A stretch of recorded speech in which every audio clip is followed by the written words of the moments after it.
तो चलो चलते हैं उस सफर पे जहां आप अपने दिमाग का 100% यूज कर सकते हो। यकीन नहीं होता तो चलिए मेरे साथ उस सफर पे। What if we use 100% of our brain? अब आप एक आम इंसान नहीं रहे।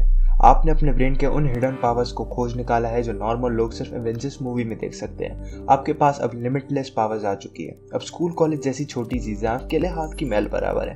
अब आप एक हाथ से नॉवल लिखते हैं और दूसरे हाथ से मोनालिसा से भी 100 गुना अच्छी पेंटिंग बना सकते हैं। ज्यादा इंटरेस्टिंग लगता तो कोई ना। अब आप सारे $1 बिलियन कंपनी के सीईओ हैं, जैसे कि Amazon, SpaceX, Tesla, Reliance, Tata और काफी सारे।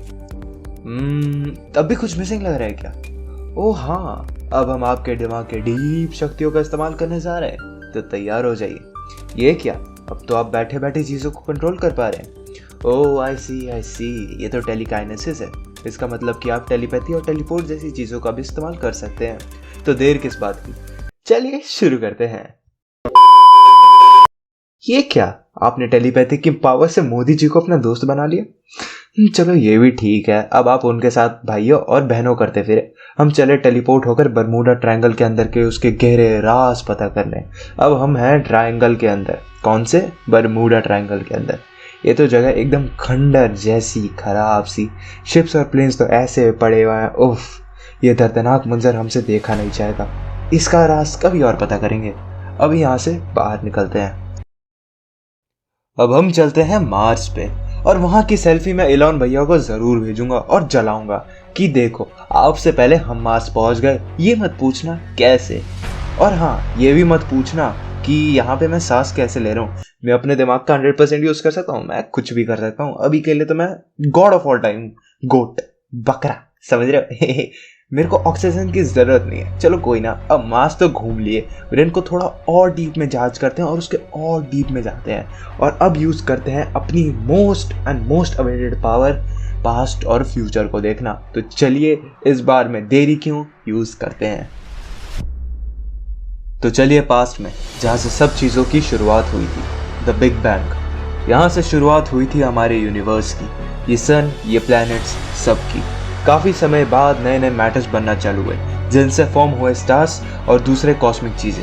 चलते हैं the formation of solar system, जिससे हमारा सोलर सिस्टम फॉर्म हुआ, वो देखते हैं हम जरा। सारी गैसेस इकट्ठा होकर बनी सन, जिसने फॉर्म किया ये प्यारा सा सोलर सिस्टम। काफी टाइम बाद आया पहला प्लैनेट, जुपिटर। उसके बाद आए 10 और प्लैनेट्स धीरे धीरे करके, इंक्लूडिंग अपना अर्थ भी। चलते हैं अर्थ पर, क्योंकि वहीं तो हम रहते हैं।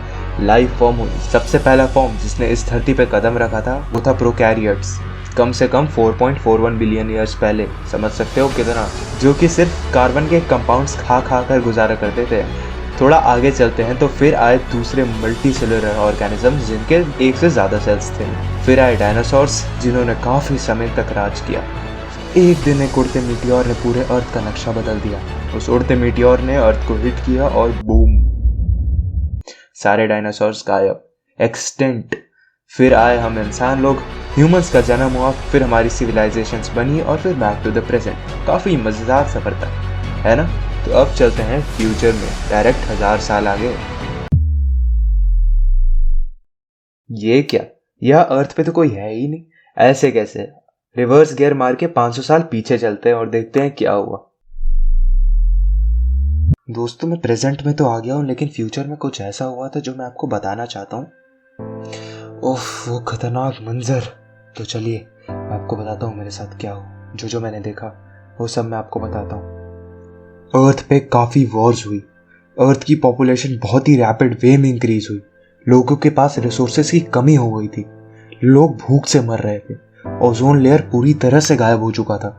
ग्लोबल वार्मिंग की वजह से माउंटेन्स के ऊपर की सारी बर्फ पिघल गई, जिसकी वजह से ओशन लेवल इंक्रीज हुआ। आइस के अंदर की काफी सारे मिलियंस में बैक्टीरिया मौजूद थे, जो कि बर्फ पिघलने की वजह से बाहर आ गए। काफी सारे अननोन बैक्टीरिया की वजह से बीमारियां फैलने लगी।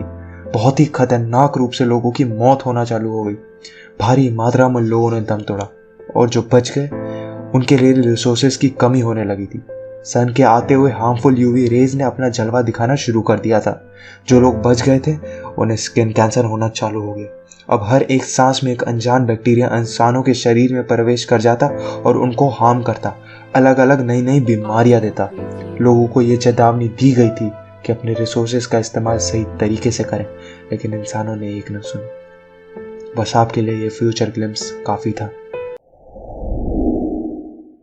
अब आप प्रेजेंट में आ चुके हैं और आपने अपने दिमाग के अल्टीमेट पावर्स का इस्तेमाल करके लोगों को टेलीपैथी के द्वारा फुली अवेयर कर दिया है फ्यूचर को लेकर, ताकि लोग समझ जाए, जिससे फ्यूचर में कुछ अनहोनी होने से टल जाए। चलिए अब इस शानदार सफर से बाहर आते हैं और थोड़ी साइंटिफिक बातें करते हैं। तो क्या सच में हम अपने ब्रेन का सिर्फ 10% यूज कर सकते हैं? तो इसका आंसर है नो।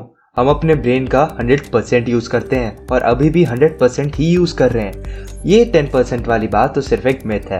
एक्चुअली आपका ब्रेन 10% न्यूरॉन और 90% ग्लियल सेल से बना है। Different type of neuron different functions को परफॉर्म करने में मदद करते हैं, लेकिन जनरली आपके न्यूरॉन्स इंफॉर्मेशन को प्रोसेस और ट्रांसमिट करने में मदद करते हैं, और जो 90% ग्लियल सेल्स है वो आपके न्यूरॉन्स को सपोर्ट करते हैं ताकि कोई न्यूरॉन इधर उधर ना हो जाए। आपके न्यूरॉन्स की मात्रा तब बढ़ती है जब आप कुछ नया काम करते हैं या कुछ नया सीखते हैं। इसलिए छोटे बच्चों की क्यूरियोसिटी इतनी ज़्यादा होती है, इसलिए उनकी न्यूरॉन्स जल्दी जल्दी बढ़ते हैं। तो क्या इसका मतलब ये है कि हम अपने ब्रेन से वो सब नहीं कर पाएंगे जो हमें लगता था कि हम शायद कर पाएं कभी?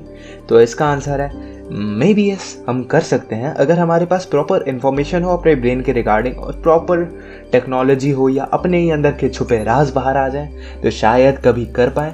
लेकिन अभी हम एक ही चीज़ कर सकते हैं, इस वीडियो को लाइक अरे कर दो यार, क्या जाता है, इतनी मज़ेदार सफ़र पे तुम्हें ले गया, घुमा कर लाया, तो कर दो, तुम्हारा कुछ नहीं जाएगा। और हाँ, मेरी दुआ है अगर तुम करोगे तो तुम अपने ब्रेन का 100% यूज़ कर पाओगे, जो अभी तुम कर रहे हो उससे भी ज़्यादा। समझ रहे हो? कर दो। तब तक के लिए अलविदा, टाटा, बाय बाय।